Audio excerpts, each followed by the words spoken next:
যে মানুষটা আজ আপনার চলে যাওয়ার কথাটা ভাবতেই হাউমাউ করে কেঁদে ফেলে, সেই মানুষটা একদিন আপনার সত্যি সত্যি চলে যাওয়াতেও চোখের কোণে এক ফোঁটা জলও আনবে না।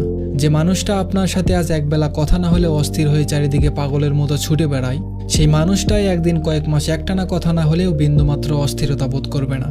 যে মানুষটা আজ আপনাকে অনলাইনে না দেখলে কল দিয়ে আপনাকে অনলাইনে ডেকে নেয়, সেই মানুষটা আপনি এক মাস অনলাইনে না থাকলেও আপনাকে একটা কলও দিবে না। যে মানুষটা আজ আপনার সামান্য অসুস্থতায় নিজেকে অসুস্থ মনে করে আল্লাহর কাছে দুই হাত তুলে প্রার্থনা করে, সেই মানুষটাও একদিন আপনার কঠিন অসুস্থতায়ও নিজেকে বিন্দুমাত্র অস্বস্তিতে রাখবে না। মানুষ বদলে যায়, ভীষণভাবে বদলে যায়।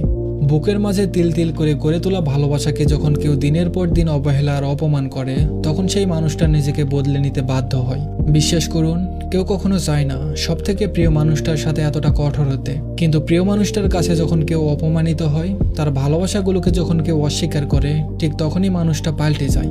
এত মায়া, এত ভালোবাসা, এতটা টানকে নিজের চোখের সামনে যখন কেউ অসম্মান করে, অস্বীকার করে, তখন কলিজাটা ছিঁড়ে যায়। রাগের মাথায় একটা মানুষের সাথে অনেক রকম ভাবেই কথা বলা যায়, তাকে যা খুশি তাই বলা যায়, কিন্তু কারো তিল তিল করে গড়ে তোলা ভালোবাসাকে অস্বীকার, অসম্মান করলে সেই মানুষটা আর নিজের মধ্যে থাকে না। মানুষটা তখন খুব বেশি হিংস্র হয়ে যায়, নিজের নরম মনটাকে শক্ত করে নিতে বাধ্য হয়। আর একবার যখন মানুষটা পুরোপুরি শক্ত হয়ে যায়, তখন মানুষটার কাছে শত আর্তনাদ, শত আহাজারি, শত অনুরোধেও তার মনটাকে আর গলানো যায় না। একদমই আর পুরনো সেই মানুষটাকে ফিরে পাওয়া যায় না। ধন্যবাদ সবাইকে।